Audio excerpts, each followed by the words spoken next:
A man's life was saved thanks to our local first responders as well as a new invention called the AutoPulse.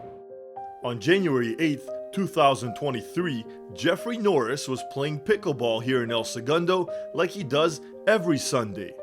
But this day would be different.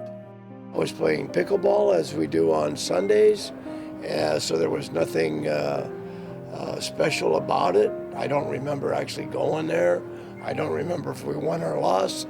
I am told that I went to sit down and said, hey, I can't feel my pulse. And then I kind of fell out of the chair.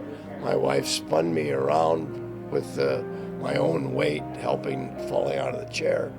And then Dickie Stump, he got on the phone with 911, and Jim Helvey was there, and he administered CPR compressions right away. And to that end, I am grateful for my life. We responded to what came in as a man down. We arrived on scene, and we saw what now we found out was his friends started CPR on him, which was great. Very well could have been what saved his life. Assessed him, continued CPR. He was in full arrest. And then we were able to put other things in place like an IV and started giving pharmaceutical drugs that can help bring him back.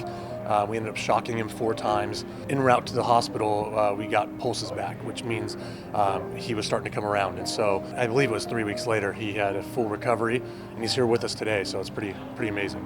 Thinking back and just really being grateful and thankful for that day, and just remembering the events of that day, being able to have a quick response, having citizen CPR already in progress prior to us getting there is a game changer for us, because it basically keeps the patient alive until we can get there and start our life-saving techniques.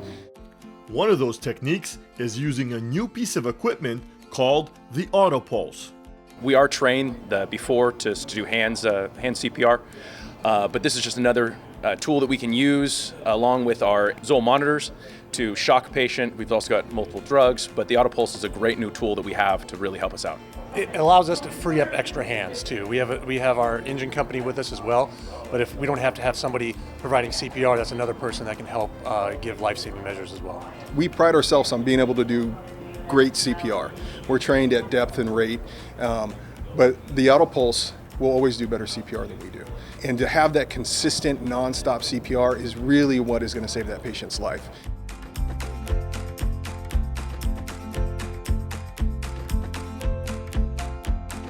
Bystander citizen CPR is critical. A lot of people don't know this skill, but even just pressing on the chest as hard as you can in those situations could keep that person alive until we can get there and start what we do. I think it's like 3 times more likely of survival if somebody starts CPR immediately. So if you see somebody down, if you can just do those compressions on the chest, that is huge, and that can be what saves somebody's life. You know, even as trained professionals, it's one of those that is always in the back of the mind that you don't want to hurt this person anymore. But one of the scary things that will happen when you do perform CPR is there is a possibility of breaking ribs. That is completely normal. It actually shows that you're doing it correctly, making sure that you get that good compression down. And then for what we train a lot of people when we teach them CPR is to actually have a beat in their head. And the song that we usually use, it's a little dated, but it's Staying Alive by the Bee Gees. And if you can kind of hum that to yourself, it actually gives you the right beats to actually push down on the chest. And then just make sure you're pushing hard and fast.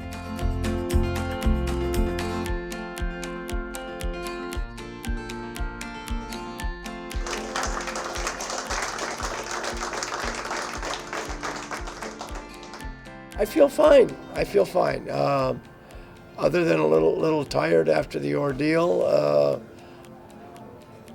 I don't have any aches or pains from it. And currently going through cardiac rehab and getting stronger as I go through. ESFD, you guys are amazing. And now that I get to know you even better, I am so grateful for what you did. This is why we do the job. We show up every day to make sure that we can make El Segundo a safer and better place for the citizens to live, and this is the best case scenario of us being able to show up, fix the problem, and actually be able to see them now. So all of our training, everything that we do, all the calls are practice up for these moments. And it's a great feeling. It's a wonderful feeling to be able to save somebody's life. Who doesn't love a happy ending? And this story definitely had one.